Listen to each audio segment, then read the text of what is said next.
बाजार में एक रोड पर माघमा देवी रोज की तरह अपनी छोटी सी टोकरी लेकर मीठे पके हुए अमरूद बेच रही थीं। उनकी दो बेटियां थीं, दोनों ही हीरे की तरह पली बढ़ी थीं। बड़ी बेटी नंदिनी सिंह देश की सरहद पर फौज में अफसर थी। छोटी सावित्री सिंह इसी शहर की डिस्ट्रिक्ट मजिस्ट्रेट यानी डीएम थी। माघमा देवी को अपनी बेटियों पर बहुत नाज था। जब भी कोई पूछता, अम्मा आपकी बेटियां क्या करती हैं, तो उनका सीना गर्व से चौड़ा हो जाता। वो कहती, एक देश की रक्षा करती हैं और दूसरी जिले की। लेकिन माघमा देवी आज भी कभी कभी बाजार में अमरूद बेचने बैठ जाती, पर अपनी बेटियों को कभी नहीं बताती। सब कुछ ठीक चल रहा था, तभी एक इंस्पेक्टर जिसका नाम अरुण चौधरी था, अपनी बुलेट मोटरसाइकिल पर वहां आया। उसने बाइक सड़क किनारे रोकी और सीधा माघमा देवी की टोकरी के पास आकर खड़ा हो गया। अरुण ने टोकरी में से एक अमरूद उठाया और बिना कुछ कहे मुंह में डाल लिया। माघमा देवी थोड़ी सकुचाई और बोली, साहब अमरूद मीठे हैं, आप चाहें तो तौल दूं। अरुण चौधरी ने अकड़ते हुए जवाब दिया, हाँ हाँ दे 1 किलो।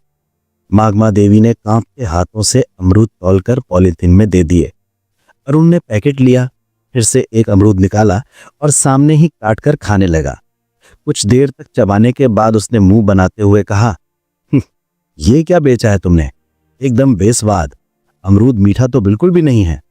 माघमा देवी घबरा कर बोली, नहीं साहब बहुत मीठे हैं, आप चाहें तो दूसरा चक्कर देख लीजिए। लेकिन अरुण चौधरी हंसते हुए बोला, चुप, तेरे अमरूद का एक दाना भी मीठा नहीं, तूने मुझे बेवकूफ बनाया है। और सुन, मैं 1 रुपया भी नहीं दूंगा, समझी। माघमा देवी ने हिम्मत करके हाथ जोड़ते हुए कहा, साहब मेहनत से लाए हैं, कुछ तो पैसे दे दीजिए। बस यही सुनते ही अरुण चौधरी का पारा चढ़ गया। उसने गुस्से में झुककर पूरी टोकरी उठाई और सड़क की दूसरी तरफ जोर से फेंक दी। टोकरी पलट गई और सारे अमरूद सड़क, गाड़ियों और नाली में बिखर गए। माघमा देवी हक्की भक्की रह गई। उनकी आंखों में आंसू भराए होंठ कांपने लगे। उनकी मेहनत और इज्जत दोनों ही सड़क पर कुचली जा रही थी। आसपास भीड़ जमा हो गई थी।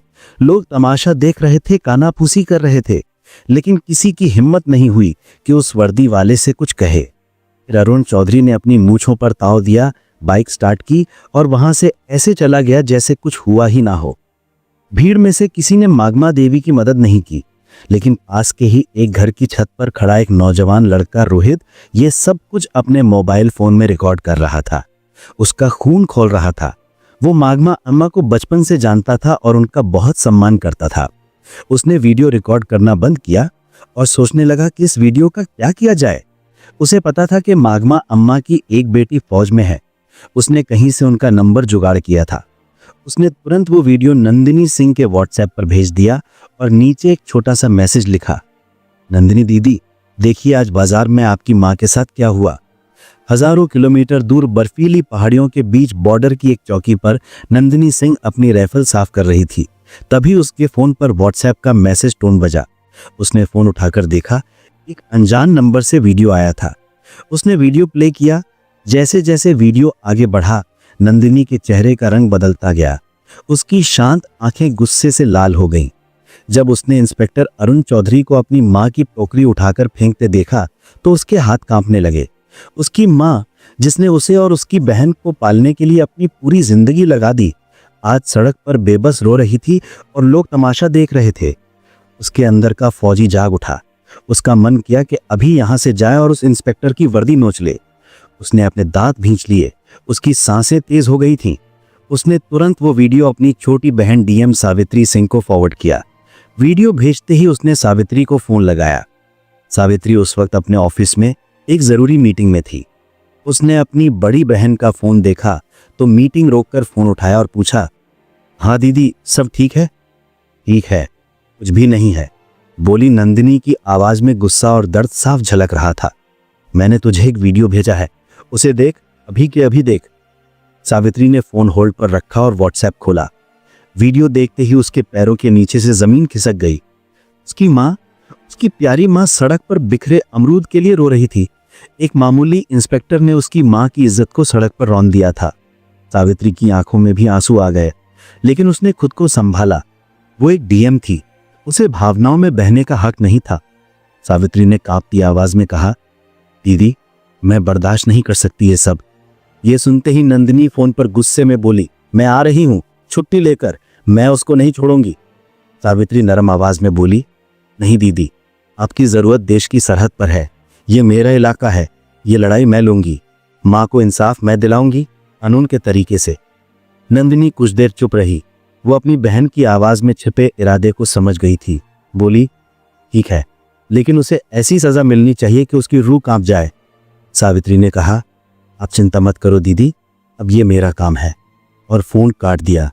उसने मीटिंग में मौजूद सभी अफसरों से कहा, यह मीटिंग यहीं खत्म होती है, आप सब जा सकते हैं। सावित्री अपनी सरकारी गाड़ी में नहीं बल्कि एक प्राइवेट गाड़ी में बैठकर अपने पुराने घर की तरफ निकली। रास्ते में उसने अपने डीएम वाले कपड़े बदलकर एक साधारण सा लाल रंग का सलवार सूट पहन लिया। वो अपनी माँ के पास एक बेटी बनकर जाना चाहती थी, डीएम बनकर नहीं। जब वो घर पहुंची तो माघमा देवी एक कोने में चुपचाप बैठी थी। उनकी आंखें सूजी हुई थीं। अपनी बेटी को अचानक देखकर वो घबरा गईं। सावित्री, तू यहां?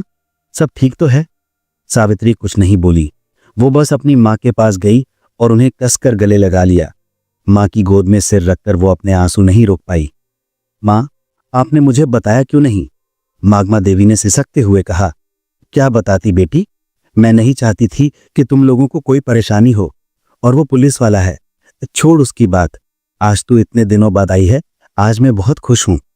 सावित्री ने अपनी माँ के आंसू पोंछे और उनका हाथ अपने हाथ में ले लिया और बोला, अब आप गरीब और अकेली नहीं है माँ, आपकी बेटी इस जिले की मालिक है। मैं वादा करती हूं, जिसने भी आपके साथ ऐसे दुर्व्यवहार किया है उसे उसकी कीमत चुकानी पड़ेगी। आपकी खोई हुई इज्जत मैं वापस लाऊंगी। माघमा देवी ने अपनी बेटी की आंखों में एक अलग ही आत्मविश्वास देखा। वो बस चुपचाप उसे देखती रही। उस रात सावित्री ने एक पूरा प्लान बनाया। वो जानती थी कि अगर वो डीएम बनकर थाने जाएगी तो सारे पुलिस वाले उसके पैरों में गिर जाएंगे और असली गुनहगार कभी सामने नहीं आएगा। उसे उन्हें रंगे हाथों पकड़ना था। अगली सुबह उसे पीला सलवार सूट पहना और अपने सबसे भरोसेमंद अफसर एसओडीएम विकास को फोन किया। विकास, मैं तुम्हें काम दे रही हूं और ये बात हम दोनों के बीच ही रहनी चाहिए। उसने कहा, जी मैडम, हुक्म कीजिए। बोली, मैं अभी सिविल ड्रेस में शहर के कोतवाली थाने में एक एफआईआर लिखवाने जा रही हूं, अपनी पहचान छिपाकर। मैं चाहती हूं कि तुम ठीक 2 घंटे बाद जिले के एसपी, डीएसपी और बाकी बड़े पुलिस अफसरों की टीम के साथ थाने पहुंचो। जब तक मैं इशारा ना करूं कोई कुछ नहीं बोलेगा। विकास ने कहा, ठीक है मैडम, जैसा आप कहें। सावित्री ने फोन रख दिया। दोस्तों, अब खेल शुरू होने वाला था। सावित्री ने एक साधारण सा पीले रंग का सलवार सूट पहना, चेहरे पर दुपट्टा डाला और एक आम नागरिक की तरह ऑटो पकड़कर कोतवाली थाने पहुंची। थाने का माहौल वैसा ही था जैसा उसने सोचा था। एक हवलदार ऊँग रहा था और इंस्पेक्टर अरुण चौधरी और एसओ संदीप राणा चाय पीते हुए हंसी मजाक कर रहे थे। सावित्री डरते डरते उनकी टेबल के पास गई। जी, मुझे एक शिकायत दर्ज करवानी है। एसओ संदीप राणा ने उसे ऊपर से नीचे तक देखा। क्या हुआ, किसने परेशान किया? जी, कल बाजार में इंस्पेक्टर साहब ने। जैसे ही उसने इंस्पेक्टर का नाम लिया, अरुण चौधरी चौकन्ना हो गया। उसने सावित्री को घूर कर देखा। क्या इंस्पेक्टर साहब, नाम क्या है तेरा और किस इंस्पेक्टर की बात कर रही है? जी, आप ही थे। आपने कल बाजार में एक बुजुर्ग महिला के अमरूद की टोकरी सड़क पर फेंकी थी। मैं उनकी बेटी हूं। सावित्री ने अपनी आवाज में थोड़ी घबराहट लाने की कोशिश की। यह सुनते ही अरुण और संदीप जोर जोर से हंसने लगे। ओहो, तो तू उस बुढ़िया की बेटी है? अरुण ने मजाक उड़ाते हुए कहा। तो क्या हुआ, सड़क पर गंदगी फैलाएगी तो लाठी पड़ेगी ना। चल भाग यहां से, कोई एफआईआर नहीं लिखी जाएगी। सावित्री ने थोड़ा साहस दिखाते हुए कहा, लेकिन ये गैर कानूनी है, आपने वर्दी का गलत इस्तेमाल किया है। ऐसो संदीप गर्जा, तू हमें कानून सिखाएगी? ज्यादा जबान चलाई तो तुझे ही अंदर कर दूंगा, सरकारी काम में बाधा डालने के जुर्म में। निकल यहां से। सावित्री वहीं खड़ी रही और बोली, मैं एफआईआर लिखवाए बिना नहीं जाऊंगी। बहस बढ़ रही थी कि तभी एक हवलदार भागता हुआ अंदर आया। उसकी सांसें फूली हुई थी।